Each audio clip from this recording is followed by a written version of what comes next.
Hi all welcome to toss academy. So നമ്മൾ KTET എക്സാമിന് വേണ്ടിയിട്ടുള്ള പ്രിപ്പറേഷനിലാണ് അല്ലേ. കേട്ടറ്റ് കാറ്റഗറി 2 സയൻസ് എക്സാമിലെ കുറച്ച് കണ്ടന്റുകളാണ് ഇന്നത്തെ വീഡിയോയിൽ നമ്മൾ ഡിസ്കസ് ചെയ്യുന്നത്. ഒരു മെഗാ റിവിഷൻ ആണ്, റാപ്പിഡ് മെഗാ റിവിഷൻ ആണ് നമ്മൾ ഇന്നത്തെ വീഡിയോ കൊണ്ട് ഉദ്ദേശിക്കുന്നത് കേട്ടോ. അപ്പോൾ എല്ലാവരും ഇപ്പോൾ സയൻസ് എന്ന് പറയുമ്പോൾ നിങ്ങൾക്ക് അറിയാം ഇമ്പോർട്ടൻ്റ് ആയിട്ട് ഫിസിക്സ്, കെമിസ്ട്രി, ബയോളജിയിൽ കൺസേൺഡ് ആയിട്ടുള്ള ഏരിയാസ് ആണ് വരുന്നത്. എന്നാൽ നമ്മുടെ കേട്ടറ്റ് 3 പോലെ അത്രയും ഹയർ ലെവൽ ഈ കാര്യങ്ങളൊന്നും പഠിക്കാനില്ല. മെയിനായിട്ട് നിങ്ങൾ SCERT ടെക്സ്റ്റ് ബുക്കാണ് ഫോക്കസ് ചെയ്യേണ്ടത്. SCERT ടെക്സ്റ്റ് ബുക്കിന് കറസ്പോണ്ടിങ് ആയിട്ടായിരിക്കും നമുക്ക് ഇതിൽ നിന്ന് കൺസെപ്റ്റുകളൊക്കെ ചോദിക്കുന്നത്. ഓക്കെ, ക്ലിയർ ആണല്ലോ.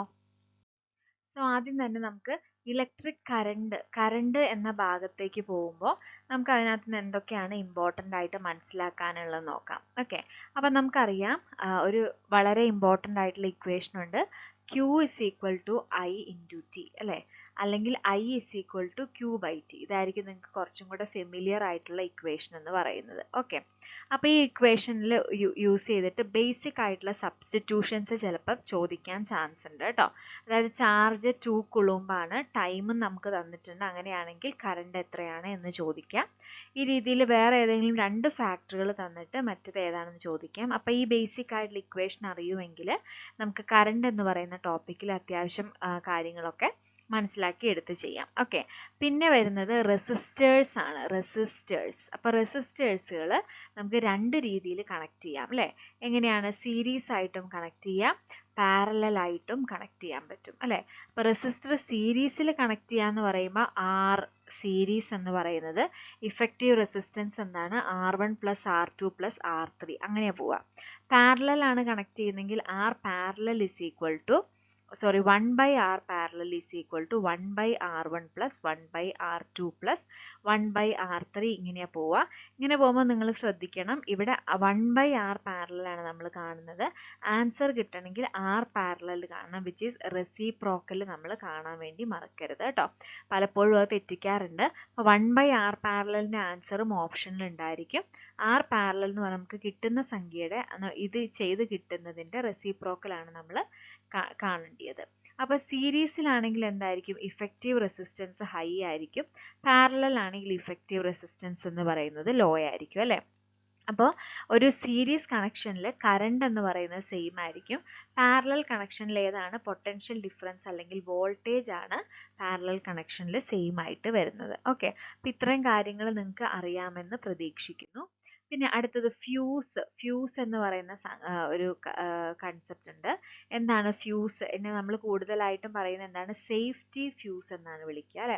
അപ്പോൾ എന്തുകൊണ്ടാണ് ഇതിനെ സേഫ്റ്റി ഫ്യൂസ് എന്ന് വിളിക്കുന്നത്?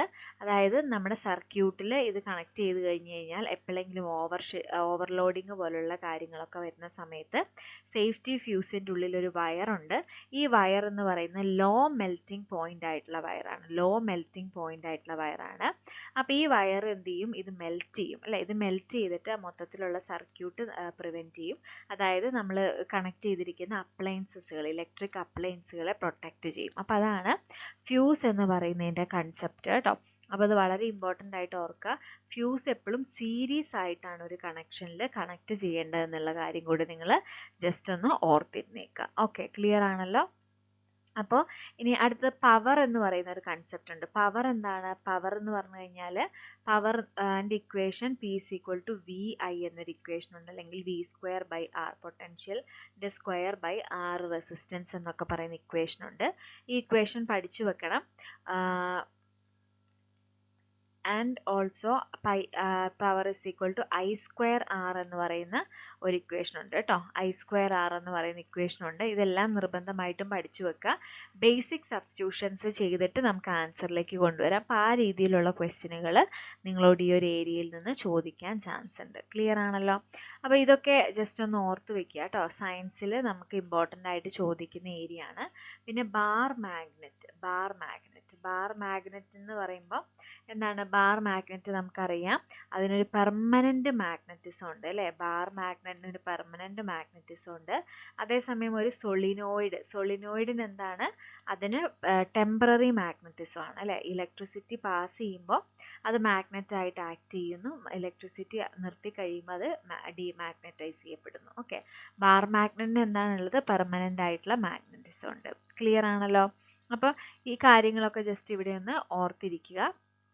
കൂടുതലും ഇതൊക്കെ കുറച്ച് ഇൻറ്റൻസ് ആയിട്ട് കാറ്റഗറി 3 ഫിസിക്കൽ സയൻസിൻ്റെ ഏരിയയിലേക്കാണ് നമ്മൾ ഇതൊക്കെ പഠിക്കേണ്ടത് കേട്ടോ. കാറ്റഗറി 2 എന്ന് പറയുമ്പോൾ നിങ്ങൾ 5 മുതൽ ഒരു 8, 9 വരെയുള്ള കൺസെപ്റ്റ്, 9, 10 വരെയുള്ള കൺസെപ്റ്റിലേക്ക് അത്രയ്ക്കൊന്നും ഡീപ്പായിട്ട് ചോദിക്കാറില്ല. 10 വരെയുള്ള കൺസെപ്റ്റുകളൊന്നും ബേസിക് ആയിട്ടുള്ള കാര്യങ്ങളൊക്കെ ഈ ഒരു ഏരിയയിൽ നിന്ന് മനസ്സിലാക്കി വെക്കുക. ഓക്കെ, അടുത്തതായിട്ട് അറിയേണ്ടത് ചലന നിയമങ്ങളാണ് കേട്ടോ. ചലന നിയമങ്ങൾ ആവിഷ്കരിച്ചിരിക്കുന്ന ഐസക് ന്യൂട്ടൺ ആണ്. പ്രധാനമായും 3 ചലന നിയമങ്ങളാണുള്ളത്. ഒന്നാം ചലന നിയമം, രണ്ടാം ചലന നിയമം, മൂന്നാം ചലന നിയമം. ഒന്നാം ചലന നിയമം എന്താണ് പറയുന്നത്? സന്തുലിതമായ ബാഹ്യബലത്തിന് വിധേയമാകുന്നത് വരെ ഏതൊരു വസ്തുവും അതിൻ്റെ നിശ്ചിതാവസ്ഥയിലോ നേർരേഖാ സമചലനത്തിലോ തുടരുന്നു. രണ്ടാം ചലന നിയമം എന്തുമായിട്ട്? ആക്ക വ്യത്യാസവുമായിട്ട് ബന്ധപ്പെട്ട അല്ലെങ്കിൽ ആക്കം എന്നുള്ള കൺസെപ്റ്റ് ഒക്കെ വരുന്ന രണ്ടാം ചലന നിയമത്തിലാണെന്ന് ഓർത്തു വയ്ക്കുക. മൂന്നാം ചലന നിയമമാണ് every action has an equal and opposite reaction അല്ലെ? ഏതൊരു പ്രവർത്തനത്തിനും തുല്യവും വിപരീതവുമായിട്ടൊരു പ്രതിപതനം ഉണ്ടായിരിക്കും എന്ന് പറയുന്നത് മൂന്നാം ചലന നിയമമാണ്. ചലന സമവാക്യങ്ങൾ പഠിച്ചു വെക്കുക. ഒന്നാം ചലന സമവാക്യം V = U + AT, S = UT + ½ AT². മൂന്നാം ചലന നിയമം V² - U² = 2AS. അപ്പോൾ ഈ ചലന നിയമങ്ങളൊക്കെ ജസ്റ്റ് പഠിക്കുക. ചിലപ്പോൾ അങ്ങനെ ചോദിക്കാം. ഇനി പ്രോബ്ലം ചോദിച്ചാലും ചെറിയ ചെറിയ സബ്സ്റ്റിറ്റ്യൂഷൻസ് ഒക്കെ നിങ്ങൾക്ക് സയൻസിന് നിങ്ങൾ എക്സ്പെക്ട് ചെയ്യേണ്ട കാര്യമുള്ളൂ കേട്ടോ. ഓക്കെ, അപ്പോൾ ഈ ഒരു ഏരിയ നന്നായിട്ടൊന്ന് നോക്കി വെച്ചേക്കുക. ഇനി പ്രവൃത്തി എന്ന് പറഞ്ഞു കഴിഞ്ഞാൽ എന്താണ്? വർക്കാണ് അല്ലേ? പ്രവൃത്തി എന്ന് പറഞ്ഞാൽ ബലം ഇൻറ്റു സ്ഥാനാന്തരമാണ്. പ്രവൃത്തിയുടെ യൂണിറ്റ് എന്ന് പറയുന്നത് എന്താണ്? ജൂളാണ് കേട്ടോ. പവർ എന്താണ്? യൂണിറ്റ് സമയത്തിൽ ചെയ്യുന്ന പ്രവൃത്തിയാണ്. പവറിൻ്റെ യൂണിറ്റ് വാട്ടാണ്. പവറിൻ്റെ വ്യാവസായിക യൂണിറ്റ് കുതിരശക്തിയാണ്. ഒരു കുതിരശക്തി എന്ന് പറഞ്ഞു കഴിഞ്ഞാൽ 746 വാട്ടാണ്. ഇനി താപം ഒരിടത്തു നിന്ന് മറ്റൊരിടത്തോട്ട് പ്രവഹിക്കുന്നതാണ് താപപ്രേഷണം എന്ന് പറയുന്നത്. താപപ്രേഷണം നടക്കുന്ന പ്രധാനമായിട്ട് 3 രീതിയിലാണ്: ചാലനം, സംവഹനം, വികിരണം. ഓക്കെ, ഏറ്റവും കൂടുതൽ താപം ആഗിരണം ചെയ്യപ്പെടുന്ന നിറം എന്ന് പറയുന്നത് കറുപ്പാണ്. ഏറ്റവും കൂടുതൽ താപം ആഗിരണം ചെയ്യപ്പെടുന്ന നിറം താപം കുറച്ച് ആഗിരണം ചെയ്യുന്ന നിറം എന്ന് പറയുന്നത് വെള്ളയാണ്. ഓക്കെ, ചാലനം, സംവഹനം, വികിരണം ഒന്ന് നോട്ട് ചെയ്യണം. ചാലനം എന്ന് പറയുന്നത് എന്താണ്? നമുക്ക് വികിരണം എന്ന് പറഞ്ഞു കഴിഞ്ഞാൽ മാധ്യമമില്ലാതെ തന്നെ ഈ പറയുന്ന പ്രോസസ്സ് നടക്കും, താപപ്രേഷണം നടക്കും. സംവഹനം ഉണ്ട്, ചാലനമുണ്ട്. ചാലനം എന്ന് പറയുമ്പോൾ പദാർത്ഥങ്ങളുടെ ആക്ച്വൽ മൂവ്മെന്റ് ഇല്ലാതെയാണ് നടക്കുന്നത്. സംവഹനം എന്ന് പറയുമ്പോൾ പദാർത്ഥങ്ങളുടെ ആക്ച്വൽ മൂവ്മെന്റോട് കൂടിയിട്ടാണ് താപപ്രേഷണം നടക്കുന്നത്.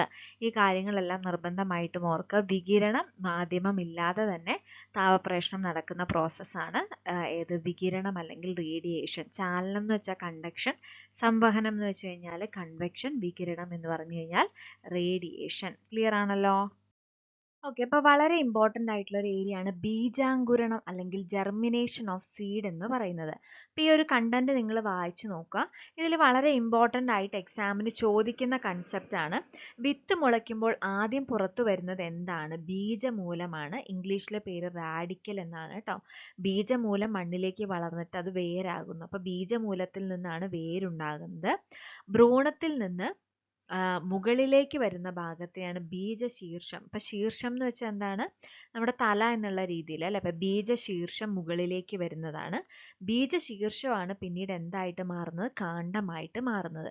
ഇല ആഹാരം നിർമ്മിക്കാൻ പോകുന്നത് വരെ ബീജപത്രത്തിലെ ആഹാരം, കോട്ടിലിടൺ എന്നാണ് ഇംഗ്ലീഷിൽ പറയുക, അതിലെ ആഹാരം ഉപയോഗിച്ചിട്ടാണ് സസ്യം വളരുന്നത്. അതും ചോദിച്ചിട്ടുണ്ട്. ഒരു എന്താ പറയുക, ഇല ആഹാരം നിർമ്മിക്കാൻ പാകമാകുന്നത് വരെ ചെടി എന്തിൽ നിന്നാണ് ഭക്ഷണം എടുക്കുന്നത്? ബീജപത്രത്തിലെ ആഹാരമാണ് കേട്ടോ. അപ്പോൾ ഇത് ഇമ്പോർട്ടൻ്റ് ആണ്.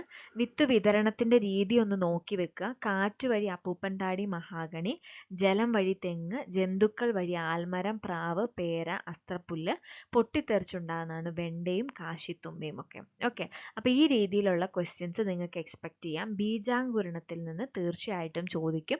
സിലബസിൽ മെൻഷൻ ചെയ്തിട്ടുള്ള ഒരു ടോപ്പിക്കാണ് ജെർമിനേഷൻ ഓഫ് സീഡ് എന്ന് പറയുന്നത്. ഓക്കെ, ഇനി അടുത്തത് നിങ്ങൾക്കറിയാം ചെടികളിൽ ജൈവ കണങ്ങൾ എന്ന് പറയും പ്ലാസ്റ്റിഡുകൾ ഉണ്ട് അല്ലേ? അത് ഏതൊക്കെയാണ്? ഹരിതകണം ക്ലോറോപ്ലാസ്റ്റ്, ശ്വേതകണം ല്യൂക്കോപ്ലാസ്റ്റ്, ക്രോമോപ്ലാസ്റ്റ് അല്ലെങ്കിൽ വർണ്ണകണം അല്ലേ? ഹരിതകണം എന്താണ്? പ്രകാശ സംശ്ലേഷണത്തിന് സഹായിക്കുന്നു. ശ്വേതകണം ആഹാര വസ്തുക്കളുടെ സംഭരണം നടക്കുന്നിടത്ത് കൂടുതലായിട്ട് കാണപ്പെടുന്നു. ക്രോമോപ്ലാസ്റ്റ് വർണ്ണകണമാണ് അല്ലേ? പാകമാകുന്നതിനനുസരിച്ച് ഹരിതകണങ്ങളാണ് വർണ്ണകണങ്ങളായിട്ട് മാറുന്നത്. വർണ്ണകം പിഗ്മെന്റുകൾ ഉണ്ട്, അത് നിർബന്ധമായിട്ടും പഠിക്കണം, മുൻവർഷം ചോദിച്ചിട്ടുള്ളതാണ്. സാന്തോഫിൽ മഞ്ഞ നിറം കൊടുക്കുന്നതാണ് സാന്തോഫിൽ. കരോട്ടിൻ ക്യാരറ്റ് എന്ന് ഓർക്കുക, ഓറഞ്ച് നിറം കൊടുക്കുന്നതാണ്. ആന്തോസയാനിൻ പർപ്പിൾ നിറം കൊടുക്കുന്നതാണ് കേട്ടോ. ഇത് ഓർത്ത് വെക്കണം, ഇമ്പോർട്ടൻ്റ് ആണ്. അടുത്ത നോക്കുക വേരുകൾ വളരെ ഇമ്പോർട്ടൻ്റ് ആയിട്ടുള്ള ഏരിയ ആണ്. കണ്ടൽ ചെടികൾ നിങ്ങൾക്കറിയാം, നമ്മുടെ എന്താ പറയുക, കണ്ടൽ ചെടികൾ എവിടെയാണ്? നമ്മുടെ കോഴിക്കോടൊക്കെയുള്ള കണ്ടൽ ചെടികളുടെ ഇവിടെയൊക്കെ നിങ്ങൾ ടൂറിസം ഡെവലപ്പ് ചെയ്യുന്നുണ്ട് അല്ലേ? അവിടെയൊക്കെ പോയിട്ടുണ്ടായിരിക്കും. നോക്കുക, ചതുപ്പ് നിലങ്ങളിൽ വളരുന്ന പ്രത്യേക സസ്യങ്ങളാണ് കണ്ടൽ ചെടികൾ അല്ലേ? അവ ശ്വസിക്കുന്നത് എങ്ങനെയാണ്? വെള്ളത്തിലാണ് നമ്മളത് കാണുന്നത്. നമുക്ക് ബോട്ട് വഴിയൊക്കെ കണ്ടൽ ചെടികളുടെ ഉള്ളിലൂടെയൊക്കെ പോവാം അല്ലേ? അപ്പോൾ ഇവയുടെ വേരിൻ്റെ അറ്റം അന്തരീക്ഷത്തിലേക്ക് വളർന്നു നിൽക്കുന്നതാണ്. വാതക വിനിമയത്തിന് യൂസ് ചെയ്യുന്ന വേരുകളുടെ ഒരു ഭാഗമുണ്ട്, അതിനെയാണ് ന്യൂമാറ്റോഫോർസ് എന്ന് പറയുന്നത്. ശ്വസന വേരുകൾ ഏതിലാണ് കാണപ്പെടുന്നത്? കണ്ടൽ ചെടികളിലാണ് കേട്ടോ. അത് മൊത്തം ഈ പറയുന്ന വാതക വിനിമയത്തിന് സഹായിക്കുകയാണ് ചെയ്യുന്നത്. ഇത്തരം വേരുകൾ എന്ത് ചെയ്യും? അന്തരീക്ഷത്തിലേക്ക് വളർന്നു നിൽക്കുകയാണ് ചെയ്യുന്നത്. ഇനി അടുത്ത് നോക്കുക, വളരെ ഇമ്പോർട്ടൻ്റ് ആണ്. വേരിലാണ് മരച്ചീനി എന്ന് പറയുന്ന ടപ്പിയോക്ക അല്ലെ ആഹാരം സംഭരിച്ചു വെക്കുന്നത്. ഇങ്ങനെ ആഹാരം സംഭരിച്ചു വെക്കുന്ന വേരുകളെ സംഭരണ വേരുകൾ അല്ലെങ്കിൽ സ്റ്റോറേജ് റൂട്ടുകൾ എന്നാണ് വിളിക്കുക. എന്നാൽ എല്ലാ കിഴങ്ങുകളും എന്തല്ല? സംഭരണ വേരുകളല്ല അല്ലെ? കപ്പ എന്ന് പറയുന്ന ഒരു കിഴങ്ങാണ്, അതൊരു സംഭരണ വേരാണ്. പക്ഷേ എല്ലാ കിഴങ്ങുകളും സംഭരണ വേരുകളല്ല. ചിലത് രൂപാന്തരം പ്രാപിച്ച കാണ്ഡമാണ്, സ്റ്റെമ്മാണ്, മോഡിഫൈഡ് സ്റ്റെം എന്ന് പറയും. ഉരുളക്കിഴങ്ങ് എന്ന് പറയുന്നത് എന്താണ്? മണ്ണിനടിയിൽ കാണുന്ന ഇത്തരം കാണ്ഡങ്ങളാണ്. അപ്പോൾ മോഡിഫൈഡ് സ്റ്റെമ്മിന് എക്സാമ്പിൾ ആണ് ഉരുളക്കിഴങ്ങ്, സ്റ്റോറേജ് റൂട്ടിന് എക്സാമ്പിൾ ആണ് മരച്ചീനി എന്ന് പറയുന്നത്. മനസ്സിലായല്ലോ? ഇത്തരം കാണ്ഡങ്ങളെ ഭൂകാണ്ഡങ്ങൾ അല്ലെങ്കിൽ അണ്ടർഗ്രൗണ്ട് സ്റ്റെമ്മുകൾ എന്നാണ് വിളിക്കുന്നത്. അടുത്തത് വർഗസങ്കരണം, ഹൈബ്രിഡൈസേഷൻ, വളരെ ഇമ്പോർട്ടൻ്റ് ആണ്.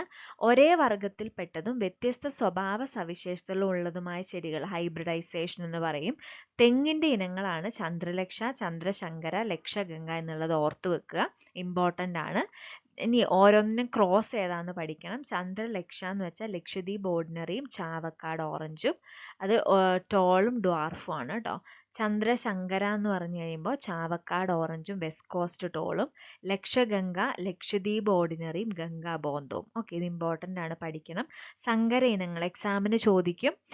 എന്താ പറയുക, നീലിമ ഏതിൻ്റെ സങ്കരം ഇനമാണ്? ഏതിൻ്റെയാണ്? വഴുതനയുടെയാണ് അല്ലേ? അതേപോലെ അന്നപൂർണ എന്തിൻ്റെയാണ്? നെല്ലിൻ്റെയാണ്. അപ്പോൾ ഈ ടേബിൾ പഠിക്കണം, SCRT-യിലുള്ളതാണ്. നെല്ല് പവിത്ര, ഹ്രസ്വ, അന്നപൂർണ. പയർ ലോല, മാലിക, ഭാഗ്യലക്ഷ്മി, ജ്യോതിക.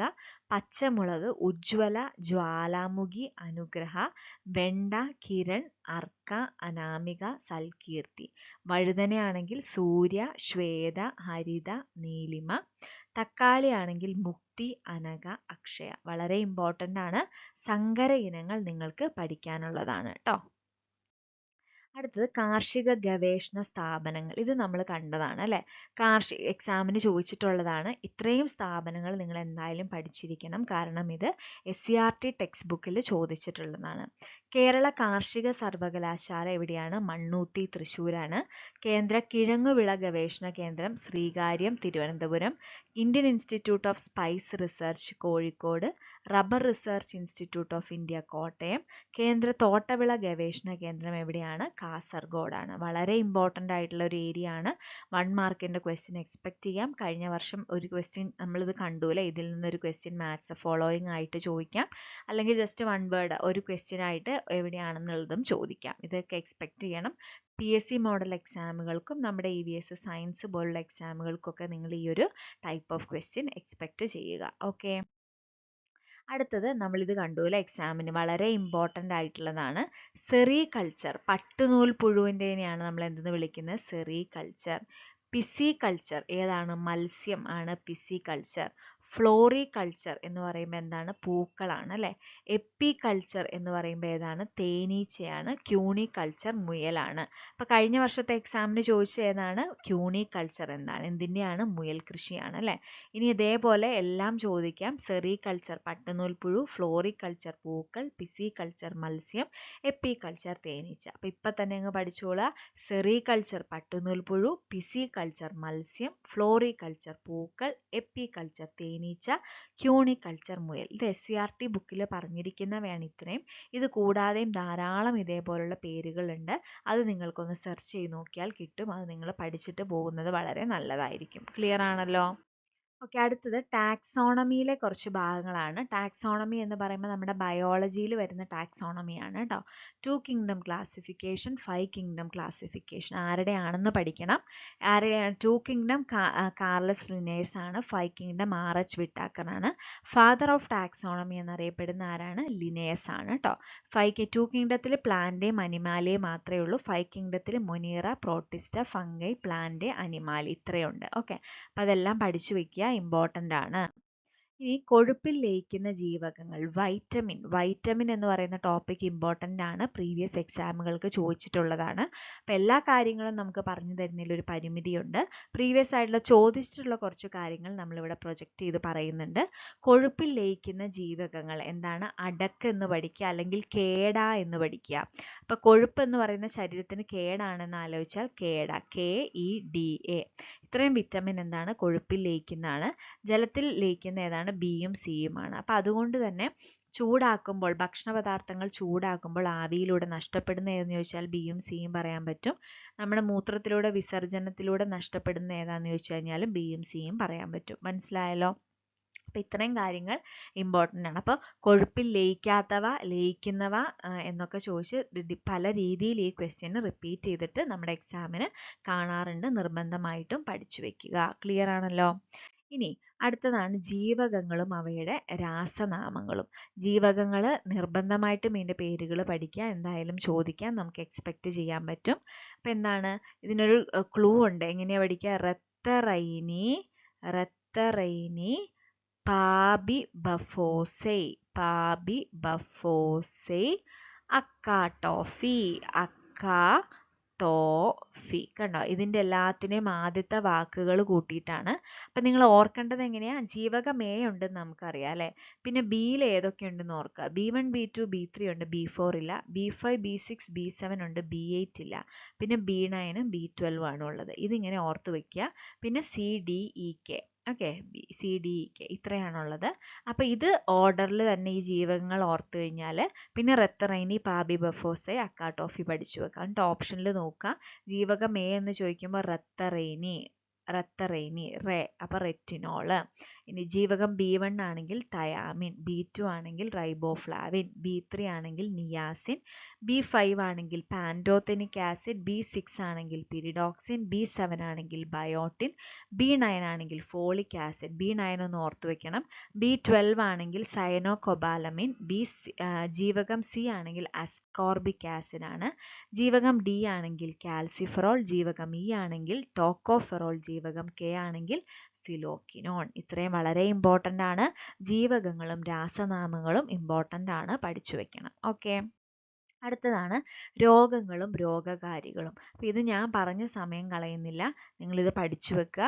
വായുവിലൂടെ പകരുന്ന രോഗങ്ങൾ, ജലത്തിലൂടെ പകരുന്ന രോഗങ്ങൾ, സമ്പർക്കത്തിലൂടെ പകരുന്ന രോഗങ്ങൾ, ലൈംഗിക സമ്പർക്കത്തിലൂടെ പകരുന്ന രോഗങ്ങൾ, പിന്നെ സെക്ഷൽ ആയിട്ട് ട്രാൻസ്ഫർ ചെയ്യുന്നത് നിർബന്ധമായിട്ടും പഠിച്ചു വെക്കണം കേട്ടോ. എയ്ഡ്സ്, സിഫിലിസ്, ഗൊണേറിയാണ്. പിന്നെ ഷഡ്പദങ്ങൾ എന്ന് പറയുമ്പം ചെറിയ ജീവികൾ, കൊതുക് പോലുള്ളതിലൂടെ. അപ്പം മന്ത് ഏതൊക്കെ അതിൻ്റെ പേരുകൾ? ക്യൂലെക്സ് പെൺകൊതുകുകൾ, മലേറിയ അനോഫിലസ് പെൺകൊതുകുകൾ, ഡെങ്കിപ്പനി aedes aegypti, chikungunya aedes aegypti, മഞ്ഞപ്പനി ഈഡിസ് ഈജിപ്തി, ജപ്പാൻ ജ്വരം. ഇതൊക്കെ എന്താണ്? കൊതുകുകൾ പരത്തുന്ന രോഗങ്ങളാണ് കേട്ടോ. അതേപോലെ വായുവിലൂടെ പകരുന്നത് ഏതൊക്കെയാണ്? ക്ഷയം, വസൂരി, ചിക്കൻ ബോക്സ്, അഞ്ചാം പനി, ആന്ത്രാക്സ്, ഇൻഫ്ലുവൻസ, സാർസ്, ജലദോഷം, മുണ്ടിനീര്, ഡിഫ്തീരിയ, വില്ലൻ ചുമകൾ. ജലത്തിലൂടെ പകരുന്ന കോളറ, ടൈഫോയിഡ്, എലിപ്പനി, ഹെപ്പറ്റൈറ്റിസ് A, E, വയറുകടി, പോളിയോമെലിറ്റിസ്. പിന്നെ സമ്പർക്കത്തിലൂടെ കുഷ്ഠം, എബോളയൊക്കെ സമ്പർക്കത്തിലൂടെയാണ്. ലൈംഗിക സമ്പർക്കത്തിലൂടെ വരുന്നതാണ് ഗൊണേറിയ, സിഫിലിസ്, എയ്ഡ്സ് തുടങ്ങിയ രോഗങ്ങൾ. അപ്പോൾ ഇത് വളരെ ഇമ്പോർട്ടൻ്റ് ആണ്, നിങ്ങളിത് പഠിച്ചു വെച്ചിരിക്കണം കേട്ടോ. വളരെ വളരെ ഇമ്പോർട്ടൻ്റ് ആണ്, നിർബന്ധമായിട്ടും ഇത് പഠിച്ചു വെക്കാൻ ശ്രമിക്കുക. എപ്പോഴും തന്നെ ഒരു പല രീതിയിൽ നിങ്ങൾ പ്രീവിയസ് ആയിട്ട് EVSന് ചോദിച്ചിട്ടുള്ള ഏത് ക്വസ്റ്റ്യൻ പേപ്പർ നോക്കിയാലും ഡിസീസസ്, വൈറ്റമിൻ തുടങ്ങിയ ഭാഗത്തു നിന്നുള്ളൊരു ക്വസ്റ്റ്യൻ നമുക്ക് കാണാൻ പറ്റും. ഓക്കെ, പല രീതിയിൽ ചോദിക്കാം. ചിലപ്പം ഇങ്ങനെ മൊത്തം ഓപ്ഷനിൽ നിന്ന് ഇപ്പം നമ്മൾ കണ്ടു അല്ലേ, പ്രോട്ടോസോവൻ രോഗങ്ങൾ അങ്ങനെ ചോദിക്കാം, ബാക്ടീരിയൻ രോഗങ്ങളിൽ നിന്ന് ചോദിക്കാം, വൈറസ് രോഗങ്ങളിൽ നിന്ന് ചോദിക്കാം, അല്ലെങ്കിൽ ഇതേപോലെ മലേറിയ പരത്തുന്നത് എന്താണ്, അനോഫിലസ് പെൺകൊതുകുകളാണ്. ഇങ്ങനത്തെ രീതിയിലൊക്കെയുള്ള ക്വസ്റ്റ്യനുകൾ നമുക്ക് എക്സ്പെക്റ്റ് ചെയ്യാം. ഓക്കെ, ഇനി കെമിസ്ട്രിയുടെ ഭാഗത്തിലേക്ക് വരുമ്പോൾ ആറ്റം എന്ന് പറയുന്ന ടോപ്പിക്കാണ്. ഒരു ആറ്റത്തിൽ എന്തൊക്കെയുണ്ട്? ഇലക്ട്രോൺ, പ്രോട്ടോൺ, ന്യൂട്രോൺ അല്ലേ, അതിൻ്റെയൊക്കെ ചാർജും മാസും ഇവിടെ തന്നിട്ടുണ്ട്. Electron negatively charge, neutron charge ഇല്ല, പ്രോട്ടോൺ പോസിറ്റീവ് ആയിട്ടുള്ള പാർട്ടിക്കിളാണ് കേട്ടോ. ഒരു പദാർത്ഥത്തിൻ്റെ എല്ലാ സ്വഭാവവും ഉൾക്കൊള്ളുന്നതാണ് ആറ്റം എന്ന് പറയുന്നത്. ആറ്റം എന്ന വാക്കിൻ്റെ അർത്ഥം വിഭജിക്കാൻ കഴിയാത്തത് അല്ലേ. ആറ്റം എന്ന പദം ആദ്യമായിട്ട് ഉപയോഗിച്ച് ജോൺ ഡാൾട്ടൺ ആണ്. ആറ്റോമിക സിദ്ധാന്തം ആവിഷ്കരിച്ചത് ജോൺ ഡാൾട്ടൺ തന്നെയാണ്. ഗോൾഡ് ഫോയിൽ പരീക്ഷണത്തിലൂടെ ആറ്റത്തിന്റെ മാതൃക തയ്യാറാക്കിയത് ഏണസ്റ്റ് റൂദർഫോർഡ്. ആധുനിക ആറ്റം മാതൃക അവതരിപ്പിച്ച് നീൽസ് ബോർ. ഇതൊക്കെ ബേസിക് കൺസെപ്റ്റുകളാണ്. നമുക്ക് ഒത്തിരി കാര്യങ്ങൾ ഡീറ്റെയിൽ ആയിട്ട് ഇതിൽ നിന്നും പറഞ്ഞു പോകാൻ പറ്റില്ല. ഞാൻ ഓരോ ടോപ്പിക്കുകൾ ഡിസ്കസ് ചെയ്യുമ്പോൾ ആ ടോപ്പിക്കുകൾ ഇമ്പോർട്ടൻ്റ് ആണെന്ന് മനസ്സിലാക്കുകയും അതിൻ്റെ കൺസേൺഡ് ആയിട്ടുള്ള ഭാഗങ്ങൾ SCERTയിൽ നിങ്ങൾ നോക്കി പഠിക്കുകയും ചെയ്യണം കേട്ടോ. പിന്നെ ഒരാറ്റത്തിലെ പ്രോട്ടോണുകളുടെ എണ്ണമാണ് ആറ്റോമിക നമ്പർ. ഒരാറ്റത്തിലെ പ്രോട്ടോണുകളുടെ ന്യൂട്രോണുകളുടെയും എണ്ണമാണ് മാസ് നമ്പർ. ന്യൂട്രോണുകളുടെ എണ്ണം എന്ന് പറഞ്ഞു കഴിഞ്ഞാൽ mass number minus atomic number ആണ്. ലോഹങ്ങളും അയിരുകളും ഇമ്പോർട്ടൻ്റ് ആയിട്ടുള്ള ഒരു ഏരിയ ആണ്. ലോഹം അലുമിനിയം ആണെങ്കിൽ അതിൻ്റെ അയിര് bauxite, iron haematite, magnetite, copper pyrites, cuprite, zinc blende, calamine. ഇത്രയും കാര്യങ്ങളാണ് നമ്മുടെ ടെക്സ്റ്റ് ബുക്കുകളിൽ മെൻഷൻ ചെയ്തിട്ടുണ്ട്. ഇനിയും കുറേ കാര്യങ്ങൾ നിങ്ങൾക്ക് പഠിക്കാം എക്സാമിനേഷൻ ഓറിയൻറ്റഡ് ആയിട്ട്. അപ്പോൾ ഇത് ജസ്റ്റ് നെറ്റിൽ ഒന്ന് സെർച്ച് ചെയ്ത് കഴിഞ്ഞാൽ നിങ്ങൾക്ക് ലോഹങ്ങളും അതിൻ്റെ അയിരുകളും കുറച്ചധികം കിട്ടും. പറ്റുന്നതൊക്കെ നിങ്ങൾ നോക്കിയിട്ട് പോവാം കേട്ടോ. പിന്നെ അങ്ങനെ സമയമില്ല, ഓർക്കാൻ പറ്റുന്നില്ല എന്നൊക്കെ ഉണ്ടെങ്കിൽ അറ്റ്ലീസ്റ്റ് SCERT ടെക്സ്റ്റ് ബുക്കിൽ മെൻഷൻ ചെയ്തിരിക്കുന്ന കാര്യങ്ങൾ നോക്കിയിട്ട് പോവാൻ ശ്രമിക്കുക. ഓക്കെ, ഇനി ആവർത്തന പട്ടികയുടെ പിതാവ് ആരാണ്? മെൻഡലീവ് ആണ് അല്ലേ. ആധുനിക ആവർത്തന പട്ടികയുടെ പിതാവ് ഹെൻറി മോസ്ലി. ആവർത്തന പട്ടികയിലെ സമാന്തരമായിട്ടുള്ള കോളങ്ങളെയാണ് പിരീഡുകൾ എന്ന് പറയുന്നത് അല്ലേ. ഇങ്ങനെയുള്ളതാണ് പിരീഡുകൾ. താഴേക്കുള്ളത് ഗ്രൂപ്പുകൾ. എത്ര പിരീഡ് ഉണ്ട്? 7 പിരീഡ്, 18 ഗ്രൂപ്പുകളുണ്ട്. 1, 2, പിന്നെ 13 മുതൽ 18 ഗ്രൂപ്പുകളിലെ മൂലകങ്ങളാണ് പ്രാതിനിധ്യ മൂലകങ്ങൾ അല്ലെങ്കിൽ റെപ്രസെൻറ്റേറ്റീവ് എലമെന്റ് എന്ന് നമ്മൾ വിളിക്കുന്നത്. ക്ലിയർ ആണല്ലോ. അടുത്ത മസ്തിഷ്കം. ബയോളജിയിൽ ഇങ്ങനത്തെ കുറച്ച് ഏരിയകളുണ്ട്. ഹ്യൂമൻ ബോഡിയും അതിൻ്റെ ഓരോ പാർട്സുകളും ഇമ്പോർട്ടൻ്റ് ആണ് കേട്ടോ. മസ്തിഷ്കം നാഡീവ്യവസ്ഥയുടെ കേന്ദ്രമാണ് മസ്തിഷ്കം എന്ന് പറയുന്നത്. മദ്യം ബാധിക്കുന്ന തലച്ചോറിൻ്റെ ഭാഗം സെറിബെല്ലം. ഐച്ഛിക പ്രവർത്തനങ്ങളെ നിയന്ത്രിക്കുന്ന സെറിബ്രം. അനൈച്ഛിക പ്രവർത്തനങ്ങളെ നിയന്ത്രിക്കുന്ന മെഡുല്ല ഒബ്ലോങ്ങേറ്റ. എക്സാമിന് ചോദിച്ചിട്ടുണ്ട്. ശ്വാസോച്ഛ്വാസം, ഹൃദയസ്പന്ദനം എന്നിവയൊക്കെ നിയന്ത്രിക്കുന്നത് മെഡുല്ല ഒബ്ലോങ്ങേറ്റ ആണ് കേട്ടോ. വേദന സംഹാരികൾ പ്രവർത്തിക്കുന്ന തലച്ചോറിൻ്റെ ഭാഗമാണ് തലാമസ് എന്ന് പറയുന്നത്. അപ്പോൾ ഇത് വളരെ ചെറിയൊരു ഇൻഫർമേഷൻസ് മാത്രമാണ്. ബ്രെയിനിനും അതിൻ്റെ പാർട്സിനെ കുറിച്ചും ഒക്കെ ഭാഗങ്ങളെ കുറിച്ചും ഒക്കെ നമ്മുടെ SCERT ടെക്സ്റ്റ് ബുക്കിൽ വളരെ ഡീറ്റെയിൽഡ് ആയിട്ട് കൊടുത്തിട്ടുണ്ട്. അത് വ്യക്തമായി പഠിച്ചിട്ട് വേണം പോകാൻ വേണ്ടിയിട്ട്. ഓക്കെ, അടുത്ത നോക്കുക, രക്തപര്യന വ്യവസ്ഥ അല്ലെ, ബ്ലഡ് സർക്കുലേഷൻ. രക്തപര്യന വ്യവസ്ഥയിലെ പ്രധാന ഭാഗങ്ങൾ എന്ന് പറയുന്നത് രക്തം, രക്തക്കുഴലുകൾ, ഹൃദയമാണ്. രക്തത്തെക്കുറിച്ചുള്ള പഠനമാണ് ഹെമറ്റോളജി. ദ്രാവക രൂപത്തിലുള്ള സംയോജക കലയാണ് രക്തം. രക്തം എന്ന് പറയുന്ന ഒരു കണക്റ്റീവ് ടിഷ്യൂ ആണ്, സംയോജക കലയാണെന്ന് ഓർത്തു വെക്കുക. രക്തത്തിന്റെ pH മൂല്യം 7.4 ആണ്. മനുഷ്യശരീരത്തിലെ രക്തത്തിന്റെ അളവ് 5 മുതൽ 6 ലിറ്റർ വരെയാണ്. രക്തത്തിലെ ഘടകങ്ങൾ പ്ലാസ്മ, രക്തകോശങ്ങളൊക്കെയാണ്. ശ്വസന വ്യവസ്ഥയുണ്ട്. അപ്പം ഞാൻ രക്തപര്യന വ്യവസ്ഥ ഇത്ര കാര്യങ്ങളെ പറഞ്ഞിട്ടുള്ളൂ അല്ലേ, പക്ഷെ അങ്ങനെയല്ല, ഡീറ്റെയിൽ ആയിട്ട് നിങ്ങൾ നോക്കിയിട്ട് പോകണം. ശ്വസന വ്യവസ്ഥ അന്തരീക്ഷ വായുവിലെ ഓക്സിജനെ ശരീരത്തിലേക്ക് സ്വീകരിക്കുന്നു. ശ്വസന വ്യവസ്ഥയുടെ കേന്ദ്രം ശ്വാസകോശം. പേശികളില്ലാത്ത അവയവമാണ് ശ്വാസകോശം. മനുഷ്യശരീരത്തിലെ ഏറ്റവും ഭാരം കുറഞ്ഞ അവയവം ശ്വാസകോശമാണ് അല്ലേ. ശ്വാസകോശത്തെ ആവരണം ചെയ്യുന്ന ഇരട്ട സ്ഥലമാണ് പ്ലൂറ. ഇത് വളരെ ഒരുപാട് തവണ നമ്മുടെ എക്സാമിന് ചോദിച്ചിട്ടുണ്ട്. ശ്വാസകോശത്തെ ആവരണം ചെയ്യുന്ന ഇരട്ട സ്ഥലമാണ് പ്ലൂറ എന്ന് പറയുന്നത്. ഹൃദയം, ദഹന വ്യവസ്ഥ. ഹൃദയം എന്താണ്? രക്തപര്യന വ്യവസ്ഥയുടെ കേന്ദ്രമാണ് ഹൃദയം എന്ന് പറയുന്നത് അല്ലെ. ഹൃദയത്തിന്റെ ധർമ്മം ശരീരത്തിന് ആവശ്യമായ രക്തം പമ്പ് ചെയ്യുക എന്നാണ്. മനുഷ്യ ഹൃദയത്തിന്റെ ഏകദേശം വലിപ്പം ഓരോ വ്യക്തിയുടെയും കൈമുഷ്ടിയുടെ വലിപ്പമാണ്. ഭാരം ചോദിച്ചിട്ടുണ്ട്. 250 മുതൽ 300 ഗ്രാം വരെയാണ്. ഹൃദയത്തെ പൊതിഞ്ഞിരിക്കുന്ന ഇരട്ട സ്ഥലമാണ് പെരികാർഡിയം. ഇതും പ്രീവിയസ് എക്സാമിന് ചോദിച്ചിട്ടുണ്ട്, നോട്ട് ചെയ്യണം കേട്ടോ. ദഹന വ്യവസ്ഥ എന്താണ്? ദഹന വ്യവസ്ഥ വളരെ ഡീറ്റെയിൽ ആയിട്ട് തന്നെ നമുക്ക് പഠിക്കാനുണ്ട്. ഡൈജഷൻ, അബ്സോർപ്ഷൻ, അസിമിലേഷൻ എന്ന് പറയുന്ന 3 പ്രക്രിയകൾ മാത്രമേ ഞാനിവിടെ കൊടുത്തിട്ടുള്ളൂ. വളരെ ഡീറ്റെയിൽ ആയിട്ട് നിങ്ങൾ പഠിക്കേണ്ട ഒരു ഏരിയ ആണ് ദഹന വ്യവസ്ഥ. ദഹന വ്യവസ്ഥയുടെ ഭാഗമായിട്ട് നമുക്ക് ദന്തങ്ങൾ, ടീത്തുകളുടെ കൺസെപ്റ്റും പഠിക്കാനുണ്ട്. അതും നിങ്ങൾ നോക്കിയിട്ട് വേണം പോവാൻ. ഓക്കെ. ഇനി നമ്മൾ പെഡഗോഗിയുടെ ഭാഗത്തേക്ക് വരുമ്പോൾ ബ്ലൂംസ് ടാക്സോണമി, അതേപോലെ ബ്ലൂംസ് റിവൈസ്ഡ് ടാക്സോണമി രണ്ടും ഇമ്പോർട്ടൻ്റ് ആണ്. ബ്ലൂംസ് ടാക്സോണമിയിൽ knowledge, comprehension, application, analysis, synthesis, evaluation എന്നിവയാണ് വരുന്നത്. റിവൈസ്ഡിൽ വരുമ്പോൾ remembering, understanding, applying, analysing, evaluating, creating എന്നുള്ള രീതിയിലേക്ക് മാറും അല്ലേ. അപ്പോൾ ബ്ലൂംസ് ടാക്സോണമിയിൽ നമുക്ക് കോഗ്നിറ്റീവ് ഡൊമൈൻ ഉണ്ട്, സൈക്കോമോട്ടോർ ഡൊമൈൻ ഉണ്ട്, അഫക്റ്റീവ് ഡൊമൈൻ ഉണ്ട് അല്ലേ. അപ്പം ഇങ്ങനെ ചോദിക്കും, ഇല്ലാത്ത ഡൊമൈനുകൾ ഏതാണ്, ഉള്ള ഡൊമൈനുകൾ ഏതാണ് എന്നുള്ള രീതിയിലൊക്കെ ചോദിക്കാറുണ്ട്. അതൊക്കെ വളരെ കൃത്യമായിട്ട് തന്നെ നിങ്ങൾ മെമ്മറൈസ് ചെയ്ത് പഠിക്കണം. ബ്ലൂംസ് ടാക്സോണമി ഇമ്പോർട്ടൻ്റ് ആണ് കേട്ടോ. പിന്നെ നമുക്ക് പെഡഗോഗിയിൽ വളരെ ഡീറ്റെയിൽ ആയിട്ട് നമ്മൾ പോവുകയാണെങ്കിൽ മെത്തേഡ്സ് ഓഫ് ടീച്ചിങ് എന്ന് പറയുന്ന ടോപ്പിക് ഇമ്പോർട്ടൻ്റ് ആണ്. നമ്മളോട് ചിലപ്പോൾ ചോദിക്കും. ഓക്കെ, ഇതിൽ നിന്ന് ഇപ്പോൾ ഹ്യൂറിസ്റ്റിക് മെത്തേഡ് എന്ന് പറയുന്ന ഒരു മെത്തേഡ് ഉണ്ട് അല്ലേ. അതായത് നമ്മൾ തന്നെ നമ്മുടെ പ്രോബ്ലത്തിനുള്ള സൊല്യൂഷൻ കാണുക എന്നുള്ള. ഇതൊക്കെ എന്താണ്? പുതിയ കൺസ്ട്രക്റ്റിവിസ്റ്റ് മോഡലിൽ വരുന്നതാണ്. അതേസമയം lecture method, okay, lecture method, demonstration method, lecture cum demonstration method എന്നൊക്കെ പറയുന്ന ഏതിൽ വരുന്നതാണ്? ബിഹേവിയറിസ്റ്റ് മോഡലിൽ പഴയ രീതിയിൽ വരുന്നതാണ്. അപ്പോൾ heuristic method, problem solving method, inquiry model എന്നൊക്കെ പറയുന്നത് എന്താണ്? പുതിയ രീതിയിൽ വരുന്ന കൺസ്ട്രക്റ്റിവിസ്റ്റ് മോഡലുമായിട്ട് ബന്ധപ്പെട്ടതാണ് കേട്ടോ. അപ്പം അങ്ങനത്തെ കാര്യങ്ങളൊക്കെ നിങ്ങളൊന്ന് ഈ ഒരു ഭാഗത്ത് ഓർത്ത് വെക്കണം. മൈക്രോ ടീച്ചിങ് വളരെ ഇമ്പോർട്ടൻ്റ് ആയിട്ടുള്ള ഒരു പെഡഗോഗിയിലെ ടോപ്പിക്കാണ്. മൈക്രോ ടീച്ചിങ്, DW അലൻ ആണ് ഇതിൻ്റെ മൈക്രോ ടീച്ചിങ്ങിൻ്റെ ആളെന്ന് പറയുന്നത് അല്ലേ. മൈക്രോ ടീച്ചിങ്ങിൽ തന്നെ നമുക്ക് മൈക്രോ ടീച്ചിങ് എന്താണ്? സ്കെയിൽ ഡൗൺ ആണല്ലോ. ഒരു ക്ലാസ്സിൽ ഇപ്പം 40 to 45 കുട്ടികളുണ്ടെങ്കിൽ ഇവിടെ ഒരു 5 to 10 സ്റ്റുഡൻസ് ആയിരിക്കും. 45 മിനിറ്റ് ആണെങ്കിൽ ഇവിടെ ഒരു 5 to 10 മിനിറ്റ് ആയിരിക്കും. അങ്ങനെ എല്ലാ രീതിയിലും ഒരു വലിയ ക്ലാസ്സിൻ്റെ സ്കെയിലിംഗ് ഡൗൺ ആണ് മൈക്രോ ടീച്ചിങ് എന്ന് പറയുന്നത്. മൈക്രോ ടീച്ചിങ്ങിൻ്റെ സൈക്കിൾ ഉണ്ട്. ആ സൈക്കിളൊക്കെ നോക്കിയിട്ട് വേണം നിങ്ങൾ പോകാൻ വേണ്ടിയിട്ട് കേട്ടോ. വളരെ ഇമ്പോർട്ടൻ്റ് ആണ്. പിന്നെ അസസ്മെൻറ്റ് എന്ന് പറയുന്ന ഒരു ഏരിയ ഉണ്ട് അല്ലേ. ആ ഒരു ഭാഗത്തേക്ക് വരുമ്പോൾ നിങ്ങൾ എന്താ പറയുക, സമ്മേറ്റീവ് അസസ്മെൻറ്റ്, ഓക്കെ, സമ്മേറ്റീവ് അസസ്മെൻറ്റും ഫോർമേറ്റീവ് അസസ്മെൻറ്റും എന്താണെന്ന് പഠിച്ചു വെക്കുക. അപ്പോൾ ഒരു എക്സാം, ഒരു മൊത്തം സിസ്റ്റത്തിൻ്റെ എൻഡിൽ, ഒരു വർഷത്തെ അവസാനം നമ്മൾ ആ കുട്ടിയുടെ ഇത് അറിയാൻ വേണ്ടിയിട്ടാണ് സമ്മേറ്റീവ് ആയിട്ടുള്ള അസസ്മെൻറ്റ്. ഫോർമേറ്റീവ് എന്ന് വെച്ചാൽ ആ പ്രോസസ്സിൻ്റെ ഇടയ്ക്ക് ഡെവലപ്മെൻറ്റ് അറിയാനും പിന്നീട് ഡെവലപ്പ് ചെയ്യാനും വേണ്ടിയിട്ടൊക്കെയുള്ള, കുട്ടിക്ക് സ്വയം ഇമ്പ്രൂവ് ചെയ്യാനൊക്കെ വേണ്ടിയിട്ടാണ്, ഒരു പ്രോസസ്സിൻ്റെ ഇടയ്ക്കാണ് നമ്മൾ ഫോർമേറ്റീവ് എക്സാമുകൾ നടത്തുക അല്ലേ. CCE, continuous and comprehensive evaluation, വളരെ ഇമ്പോർട്ടൻ്റ് ആണ് CCE എന്ന് പറയുന്നത്. അതേപോലെ ഗ്രേഡിംഗ് സിസ്റ്റം, അബ്സല്യൂട്ട് ഗ്രേഡിംഗ് എന്താണ്, റിലേറ്റീവ് ഗ്രേഡിംഗ് എന്താണെന്നുള്ള കാര്യങ്ങളൊക്കെ നിങ്ങൾ അറിഞ്ഞിരിക്കണം.